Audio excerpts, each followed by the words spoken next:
На рэспубліканскі этап выйшлі самыя трывалыя студэнты краіны. Каб дайсці до гэтай мяжы, патрэбна было падпрацаваць не толькі фізічна, але і головой. Все ребята должны были пройти ряд испытаний согласно положению. Это разборка-сборка автомата АК-74.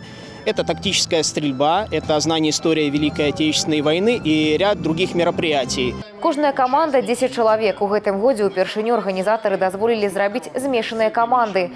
Нароўні з хлопцамі моц духа пакажуць і па дзве дзяўчынкі з кожнага універсітэта удзельніка. В принципе, не сложно, мальчики помогают, поэтому все хорошо. Команда слаженная, все нравится. Наверное, самое сложное – это бежать с 20 килограммами на себе. Вот. А так, в принципе, все не очень так и сложно. Сёння удзельнікі военно-прыкладной гульні аддалі даніну павагі салдатам-удзельнікам Вялікай айчыннай вайны. Вечар быў насычаны на экскурсіі і знаёмства з горадам Нацожам. А ўжо заўтра адбудзецца ўрачыстае адкрыццё і спаборніцтвы сапраўдных патрыётаў.